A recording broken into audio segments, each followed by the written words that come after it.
হিংসা করে কারো কোনো ক্ষতি হতে আমি দেখি নাই, বরং যে হিংসা করেছে তার ক্ষতি হয়েছে।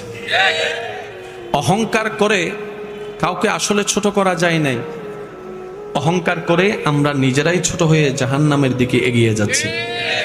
অন্যকে ধ্বংস করার প্ল্যানিং করে কারো ধ্বংস এই পর্যন্ত করা যায় নাই, বরং যে ধ্বংস করার প্ল্যানিং করেছে কোনো না কোনোভাবে অন্যভাবে ধ্বংস সে নিজেই হয়েছে। সেজন্য মনে রাখবেন, রব যাকে তুলতে চায় পৃথিবী তাকে নামাতে পারে না। রব যাকে একবার নামাতে চায় পৃথিবী তাকে তুলতে পারে না। সেজন্য উঠতে যদি মন চায় সে রবের দরবারে মাথাটা ঝুঁকাই দেন। যদি উঠতে মন চায় সে রবের দরবারে মাথাটা ঝুঁকাই দেন, যেন রব আপনার মাথা ঝুঁকানো দেখে বলে, আমি আল্লাহ তাকে এত কিছু দেওয়ার পরও সে নিজের অহংকারকে পিছনে ফেলে আমি রবের দরবারে ভিক্ষুক হয়ে নামাজে সিজদায় লুটে পড়েছে। সুবহানাল্লাহ।